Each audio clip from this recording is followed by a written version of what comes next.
திண்டுக்கல் மாவட்டத்தில் 337 கோடியே 84 லட்சம் ரூபாய் செலவில் முடிவுற்ற பணிகளை திறந்து வைத்த முதலமைச்சர் மு.க.ஸ்டாலின் 174 கோடி ரூபாய் மதிப்பிலான புதிய திட்டங்களுக்கும் அடிக்கல் நாட்டினார். இதேபோல் 1082 கோடி ரூபாய் மதிப்பிலான அரசு நலத்திட்டங்களை வழங்கி உரையாற்றிய முதலமைச்சர் மு.க.ஸ்டாலின், தமிழ்நாட்டில் என்ன நடக்கிறது என்று தெரியாமல் அமித்ஷா பேசியிருப்பதாக கண்டனம் தெரிவித்தார்.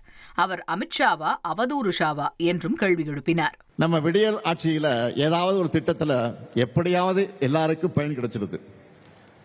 மக்கள் நலனுக்காக நாம் செய்யப்படுகிற திட்டங்களை குறை சொல்ல முடியாதவங்க இல்லாத பிரச்சனைகளை எல்லாம் உருவாக்கி குளிர் காயலாம்னு நினைக்கிறாங்க. அண்மையில் மாண்புமிகு ஒன்றிய உள்துறை அமைச்சர் அமித்ஷா அவர்கள் தமிழ்நாட்டுக்கு வந்தார். செய்திகள்லாம் பார்த்துருப்பீங்க, அவர் பேசுனதெல்லாம் பார்த்துருப்பீங்க. அவர் அமித்ஷாவா இல்லை அவதூறு ஷாவான்னு டவுட் வருது.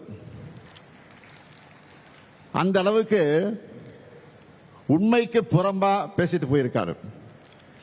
தமிழ்நாட்டில் இந்து சமய நம்பிக்கைகள் வழிபாட்டு உரிமைகளுக்கு முடிவு கட்டும் வகையில் நம்முடைய தமிழ்நாடு செயல்படுதுன்னு அமித்ஷா அவர்கள் பேசிட்டு போயிருக்காரு. இதற்காக என்னுடைய கடுமையான கண்டனத்தை உங்கள் மூலமாக, இந்த விழாவின் மூலமாக, இந்த நிகழ்ச்சியின் மூலமாக நான் தெரிவிச்சுக்கிறேன். ஜனநாயகன் பட வழக்கில் வெள்ளிக்கிழமை தீர்ப்பு வெளியாகும் என்று அறிவிக்கப்பட்டுள்ளதால் படத்தின் ரிலீஸ் தள்ளி போகிறது. நடிகர் விஜயின் கடைசி படமான ஜனநாயகன் திரைப்படம் பொங்கல் பண்டிகையை முன்னிட்டு ஜனவரி 9ஆம் தேதி வெளியாக உள்ளதாக அறிவிக்கப்பட்டது. இந்த படத்திற்கு சென்சார் சான்றிதழ் பெறுவதில் தாமதம் ஏற்பட்டு வந்த நிலையில் இது தொடர்பாக சென்னை உயர்நீதிமன்றத்தில் படக்குழு சார்பாக வழக்கு தொடரப்பட்டது.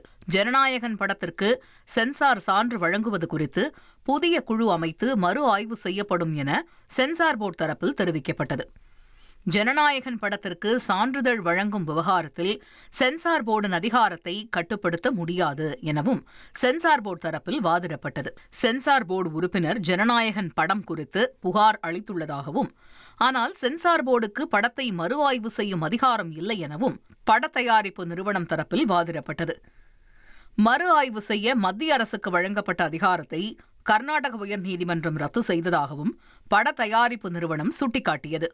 இருப்பினும் படத்தை மறு ஆய்வுக்கு அனுப்பும் அதிகாரம் சென்சார் போர்டு தலைவருக்குத்தான் உள்ளதாக சென்சார் போர்டு தரப்பில் தெரிவிக்கப்பட்டது. இருதரப்பு வாதங்களையும் கேட்ட நீதிபதிகள் படத்தை மறு ஆய்வுக்கு அனுப்புவது தொடர்பாக தயாரிப்பு நிறுவனத்துக்கு தகவல் தெரிவிக்காதது ஏன் என கேள்வி எழுப்பினர். இந்த வழக்கு தொடர்பாக வெள்ளிக்கிழமையன்று தீர்ப்பு வெளியாகும் எனவும் நீதிபதிகள் உத்தரவிட்டனர். இதனால் திட்டமிட்டபடி ஜனநாயகன் ஜனவரி 9ஆம் தேதி வெளியாவதில் சிக்கல் எழுந்துள்ளது. பொங்கல் திருநாளை ஒட்டி தென் மாவட்டங்களுக்கு சிறப்பு ரயில் இயக்கப்படும் என்று தெற்கு ரயில்வே அறிவித்துள்ளது. ஜனவரி 12, 13 ஆகிய தேதிகளில் தாம்பரம் மற்றும் செங்கல்பட்டில் இருந்து திருநெல்வேலிக்கு சிறப்பு ரயில் இயக்கப்படும் என்று அறிவிக்கப்பட்டுள்ளது. செங்கல்பட்டு திருநெல்வேலி இடையே ஜனவரி 14ஆம் தேதி சூப்பர் ஃபாஸ்ட் எக்ஸ்பிரஸ் இயக்கப்படும் என்றும், பொங்கல் முடிந்த சென்னை திரும்பவும் சிறப்பு ரயில்கள் இயக்கப்படும் என்றும் அறிவிக்கப்பட்டுள்ளது. ஆவின் பால் விலையில் எந்த மாற்றமும் இல்லை என்றும், தங்கு தடையின்றி அனைத்து பகுதிகளிலும் விநியோகிக்கப்பட்டு வருவதாகவும் ஆவின் நிர்வாகம் தெரிவித்துள்ளது. ஆவின் பால் விலை உயர்ந்துள்ளதாக வெளியிடப்படும் செய்தி முற்றிலும் தவறு மற்றும் ஆதாரமற்றது என்றும் விளக்கம் அளிக்கப்பட்டுள்ளது.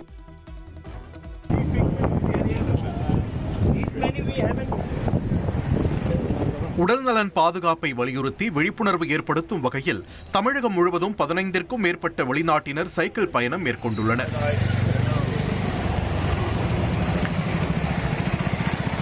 இவர்கள் தஞ்சை மாவட்டம் அணைக்கரை கொள்ளிடம் ஆற்றை கண்டு ரசித்துவிட்டு சுவாமிமலைக்கு புறப்பட்டனர்.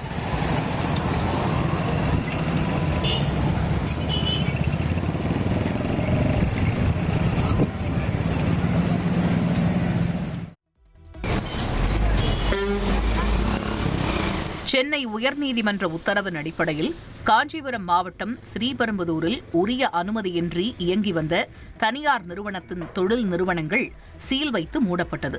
இதையடுத்து அருகே வசித்து வரும் குடியிருப்பு பகுதி மக்கள் நிம்மதியடைந்துள்ளனர்.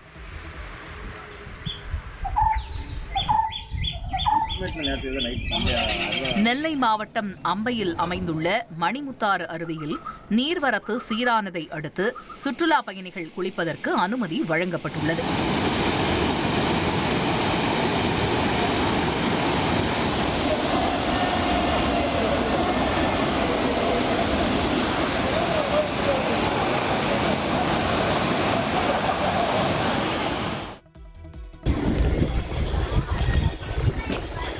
சேலம் மாவட்டம் ஏத்தாப்பூர் பேரூராட்சிக்கு உட்பட்ட பகுதியில் அமைக்கப்பட்டுள்ள பூங்காவை திறக்க வேண்டும் என பொதுமக்கள் வலியுறுத்தியுள்ளனர்.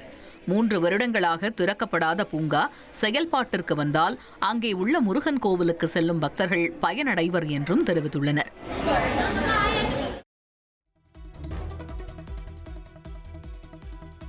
கொடைக்கானல் வில்பட்டி மலை கிராமத்தில் வீசப்பட்ட குப்பைகளால் துர்நாற்றம் வீசுவதோடு நோய் பரவும் அபாயம் ஏற்பட்டுள்ளதாக மக்கள் கவலை தெரிவித்துள்ளனர்.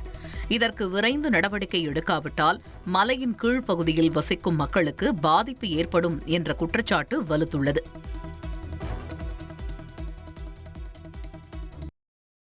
திரைப்படம் வரும் 9ஆம் தேதி ரிலீஸ் ஆகாது என தயாரிப்பு நிறுவனம் அதிகாரப்பூர்வமாக அறிவித்துள்ளது.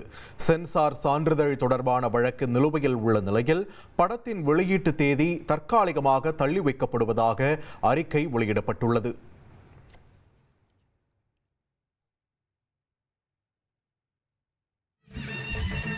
சேலம் மாவட்டம் கொங்குப்பட்டியில் ஜெகநாதன் என்ற விவசாயி 60 ஆண்டுகளுக்கு முன் அமைத்த சிறுதானியங்களை சேமிக்கும் குடம்பை என்ற பண்டைய கால சேமிப்பு கலனை பாதுகாத்து வருகிறார். மேற்கூரை மரத்தாலும் கீழே கருங்கற்களை கொண்டு வட்ட வடிவில் உருவாக்கப்படும் குடம்பையில் சேமிக்கப்படும் தானியங்கள் பல ஆண்டுகளுக்கு கெட்டு போகாமல் இருக்கும் என்பது குறிப்பிடத்தக்கது.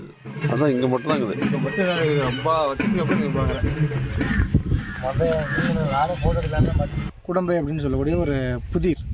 இதில் பண்டைய காலம் நம்ம முன்னோர்கள் என்ன பண்ணியிருக்காங்கன்னா, நம்ம தானிய வகைகள்லாம் இதில் தான் சேகரித்து வச்சுருக்காங்க. இது கட்டி 52 வருஷம் ஆகுது. 52 வருஷம் ஆகுது. நம்ம வெய்ய காலத்தில் கூலிங்காக இருக்கும். மழை இப்போ எந்த காலத்துலையும் இந்த கிராங்கு வீடு கூலிங்காக இருக்கும். எந்த பிரச்சனையும் வராது.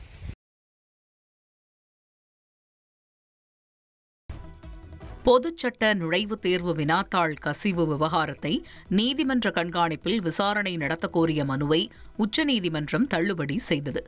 வினாத்தாள் 6ஆம் தேதி கசிந்ததாக கூறப்படும் நிலையில் ஏன் உடனடியாக வழக்கு தாக்கல் செய்யவில்லை என கேள்வி எழுப்பிய நீதிபதிகள் மனுவை தள்ளுபடி செய்தனர்.